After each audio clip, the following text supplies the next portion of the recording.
Update. I didn't tell my father and stepmother about my son's birth. Original post. My 26 female father, 59 male, has been dating Paula, 38 female for 4 years. I never got to know her well, as I was about to move out when we met. My sister, 20 female, still lives between our parents and likes Paula but finds her annoying. Paula has an odd attitude towards pregnancy. It became the most obvious when my cousin announced she was expecting back in 2021. Her daughter would be the first great-grandchild. We hadn't been sure my grandma would be around for that. And after an emotional announcement in which everyone was overjoyed, Paula commented that she felt it wasn't a big deal and didn't get what all the fuss was about. She kept that stance for all 9 months.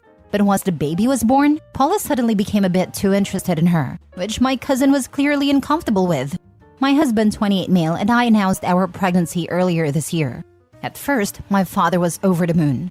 Since this is his first grandchild, I believe that would last. But as I heard from my sister, Paula has just as condescending as we expected, if not more. Whenever I announced anything about my pregnancy or baby, gender, first kicks, ultrasound pictures, etc., Paula always reacted with one of 3 phrases. Okay, that's not that big a deal, or is that all she talks about these days? I didn't care about it at first, but after a few weeks I started to notice my father was also losing any interest he had in my pregnancy. As the months went by, he became increasingly detached and standoffish. He started to either ignore or not pay attention to most of the updates I made on my baby. He also didn't come to our name reveal. We did that instead of a gender reveal. It was literally just a lunch party with a game we made up, or the baby shower because, and I quote, Paula doesn't think it's worth it. My son was born on Halloween, and I decided not to tell my father and Paula. After almost 9 months of excuses and disinterest, I didn't see any reason to. I was in the hospital for 4 days, during which only mine and my husband's closest friends and family visited us. The day before we left, I posted a picture of my son on Instagram, and that's when my father found out. He called to ask why I hadn't told him and Paula or invited them to meet my baby, and I didn't lie. They didn't make any efforts to get involved, both emotionally and physically, during my pregnancy, so they'd have to wait for baby news like everybody else. My father and Paula are furious, accusing me of using my son as a pawn and keeping them away out of pettiness. They're saying I'm holding the fact that they missed a few dumb parties against them. My husband and pretty much my whole family agrees with me. My sister, while mostly on my side, still thinks I should have told my father, since this is his first grandchild, and he had to find out he was born through social media. She thinks this is all Paula's fault, and I should apologize to our dad. Am I the a-hole? Now, for the top comments before reading the update. Info. Has Paula ever been pregnant/had kids herself? Her disinterest in pregnancy details and then being super into her cousin's baby once they were born seems to me like it's her being jealous that she never went through that. No, but from what I gather, she doesn't want to. And of course, there's nothing wrong with that, but this really comes across to me as her having unresolved feelings about her decision to not have kids. Perhaps her feelings are exacerbated by people around her having kids, her getting older, being with a much older man, etc. She sounds like she's trying to convince herself and everyone else that because she didn't have kids, she has to poo-poo on anyone that wants to celebrate those milestones that she didn't ever have. You're not the a-hole. Not the a-hole. Your dad made a choice, and that choice was to care more about Paula's feelings than yours. Exactly this. Does he not have his own brain? He couldn't go to his grandchild's naming party because Paula didn't think it was worth it? She's perfectly allowed to think that, and not attend. However, if the grandfather of the child wanted to be there, he could, and should have said to his wifey, "Have a great afternoon. I will see you after the naming party."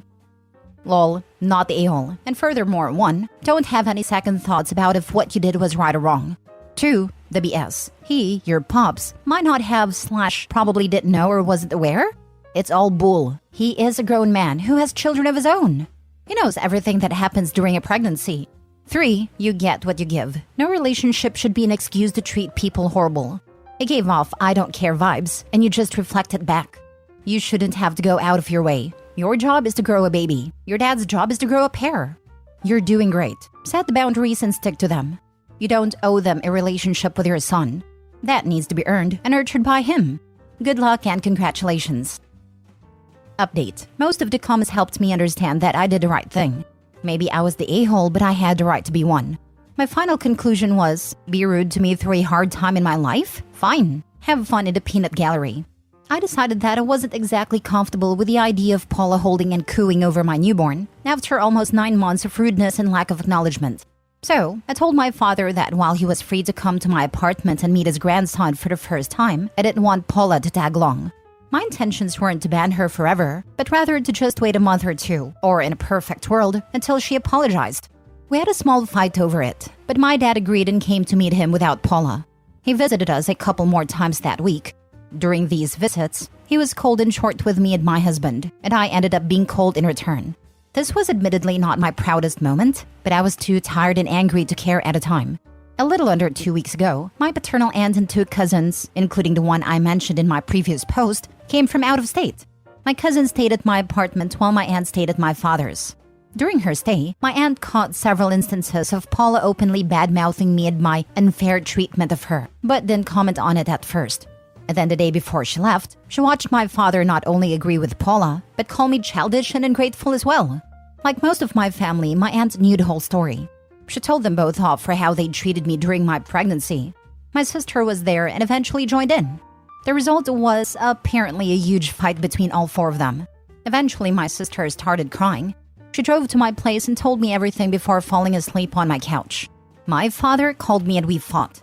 It lasted about 40 minutes. And after countless attempts on his part to play the "but I'm your father" card, I managed to make it clear that I owe Paula nothing, least of all my time and attention. The next day, my aunt came over for lunch. She told us that after our argument, there was another massive fight, this time between my dad and Paula. She didn't pick up on specific words, only screaming. A few days later, my dad called me again. He apologized and promised to try to be more involved. I'm not sure how sincere he was. I accepted the apology but told him he's on thin ice. I will help him be a part of our lives, but I refuse to be the only one making that effort. It's not my job to try to engage him in things he shows no interest in. And if he doesn't get invested in something, he can't expect to be treated the same as the people who do. My sister went back to his place a few days later. Paula wasn't there. Apparently, she's staying with her mother for a while. Neither of us know anything else about that. If this turns out to be an actual breakup, my father will probably wait a while to confirm it. I never wished ill on her, but I'd be lying if I said I had faith in their relationship, or any of my father's for that matter. Countless fights and a cluster-feeding newborn later, I'm exhausted. I'm glad this is over. My relationship with my father is still very strained, and I'm not particularly proud of how things turned out. But my main focus now is my son, and it warms my soul to witness how loved he already is. From the bottom of my heart, thank you all. It seems to me your father has started making efforts before the possible breakup. Him visiting a couple of times looks like a step in the direction of paying attention, hoping for your relationship will improve and becoming a positive part of your and your son's life. I hope so too. I don't want him to tarnish his relationship with his grandson. It sounds like there's a good possibility he might have realized how much he might miss. The determining factor is sadly if Paula is gone for good, since it's clear her influence was the problem. You're right to not be the only one making an effort. I feel sorry for your father. It seems he was genuinely interested in your pregnancy, but Paula's attitude poisoned him and sucked out all of his enthusiasm to the point that he missed the birth of his first grandchild. I'm not saying you were wrong to leave them out of the loop. He needed a wake-up call. But if he keeps making an effort to participate in your and your son's life, you should give him a chance. Let's hope he has learned his lesson should Paula actually come back. I'm giving him a chance, but again, I won't be the only one making the effort to get him involved. Next story. Am I the a-hole for telling my half-sister she and her siblings can figure stuff out with dad on their own? I'm 36 female, have a brother 38 male, and we have 3 half-siblings from our dad's second marriage, 25 female, 23 male, and 21 male. My brother and I lost our mom as kids. Our dad took a year and told us that was enough time hanging on to the past. He remarried within a year of saying that, so a little under 2 years after the death of our mom. He told us once people die, they need to be left in the past after a period of time, and you work on filling their role and replacing them as much as you possibly can. The whole thing was gross. He would become extremely frustrated when we did not leave mom in the past. His second wife was also part of his mindset. It worked for her, so she really pushed for us to do the same. When she was pregnant with half-sister, she told us it would be unfair for the baby to be born into a disunited family, and that my brother and I had to accept she was our mom now and she had taken her place. Dad was cheering her on with that little talk. My brother and I were never close to our half-siblings. They picked up a lot of their parents' attitude about we should leave mom in the past and let second wife be mom. They blamed us for others knowing we were not a true nuclear family, and instead were a blended family. I never cared. My brother enjoyed seeing dad and second wife have egg in their face when they would claim we were her kids, and people knew because of us that she was a stepmother at best, but more like a dad's wife. Second wife died a few months ago, and half-siblings all believed dad would be widowed for the rest of his life, and not remarry because he loved their mom so much. They wanted to talk to him about having one of them live with him, or for him to live with half-sister. But he told them he was already looking for his replacement wife. Half-siblings went nuts and tried to involve my brother and me, but this has nothing to do with us. Neither of us have talked to dad in almost 2 decades. We hardly talk to them even. My half-sister decided she wanted a face-to-face talk about this with me, where she tried to say, as the only 2 girls, and how unfair it was to her mom for dad to replace her. She told me we need to get on board and help them with dad, and figure out how to stop him. I told her that was none of our concern, and dad replaced my mom, so I wouldn't care if he replaced someone I never cared about. She told me I should care, and her mom did an amazing job with my brother and me. I told her she and her brothers are adults and are way older than my brother and I were when we lost mom and dad remarried, so they can figure this out with dad without us. I also reiterated I would not lend any assistance with this. I was told I was a crappy sister, person, daughter, and that I freaking suck. Am I the a-hole? Not the a-hole. Some people cannot be alone, and your father seems to fit into that category. Whether or not your father marries for a 3rd time is his decision. He didn't care what his children felt about remarrying after his first wife died. What makes your half-siblings think this time will be any different? You are all adults, and it's not a problem that has to be solved, and you told your sister as much. I think they believed he loved their mom more, and so he would never do that again. I also think it stands out to them that he is dating less than a year after their mom passed, when he waited a full year after we lost ours. He does what he does, and they will have to learn to either be okay with it all, including how he talks about it, or go distant like my brother and I did. But I do not want to get involved. I really don't care. Not the a-hole. Your father and stepmother were a-holes. People can move on with their lives, but to say you should forget about someone and replace them is gross. And your half-siblings are now experiencing what you went through. I wonder why they thought your dad would be any different now. He was supposed to love their mom more and want to remain faithful to her even in death. He was supposed to love and care less for mine and my brother's mom, or maybe not at all. Have they even apologized for their behavior now that they are going through the same thing? Or do they still think you were unjustified in your feelings? If so, that's hypocrisy at its finest. They still think we were unjustified. They still expected us to care more about their mom than our own. Last story. Am I the a-hole for telling my husband that he has to let my dad witness his colonoscopy? My mother-in-law wants to be in the room when I give birth. She's an unpleasant and pushy woman, and none of her own daughters have allowed her near them when they gave birth. My sisters-in-law are all at least 12 years older than my husband, and are all done having kids, so I am the last chance for my mother-in-law to see the birth of a grandchild. I have zero interest in letting that judgmental old woman see me down there.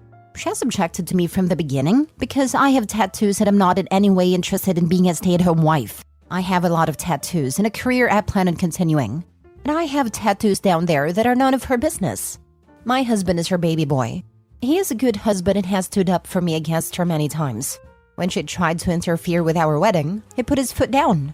When she tried to convince him that we should move to his hometown where he could work from, but I would not be able to find an employer in my line of work, he said no, because my career is important to me. And while we can live off of his earnings and the cost of living is lower in his hometown, our combined earnings are much better altogether. She has started crying to him that all she wants is to see a grandchild being born. All her friends have experienced it, and she wants it. He's starting to crumble under her emotional blackmail. So, I made it clear that the only way I would agree was if, before the birth, my husband made arrangements for my father to witness him getting a colonoscopy. He would need a ride anyway, so 2 birds, 1 stone, you know. He said I'm being ridiculous. But I said none of my brothers would let my dad see them getting a camera shoved up their behind, and it felt left out. He finally understood my point, but his mother is upset that I used such a stupid comparison. She says that it isn't the same thing at all. So I offered to change it to me watching her get a Brazilian wax, and she has it called in a week. Now for the top comments. Ha ha ha ha, you pulled that off perfectly. Not the a-hole. Ignore her. I don't understand the fascination with wanting to see another woman giving birth. Your body does not become public when you get pregnant. The entitlement isn't real. As a former doula, I can also tell you that either it's a long day or 3 of a lot of hard work supporting the laboring woman. or your useless presence means you're a jerk who is sucking the life out of the room. Not the a-hole. Your boundaries are important, and it is unfair for your mother-in-law to pressure you into something so personal against your wishes. Alright, this is among the funniest aitas I have ever come across. Not the a-hole, and congratulations on a really smart move. Giving birth is not a spectator sport. No means no. My sister-in-law was worried about people coming to the hospital, so she just straight up didn't tell anyone when she was going into labor. We got a text a couple days after the birth that had a picture of the baby. There are some situations where you just gotta not put up with all the BS. You can talk to a nurse and tell them only XYZ person is allowed for the birth, and they don't mess around with this. They will have security escort them out. I know not telling anybody is easier, but there's another option.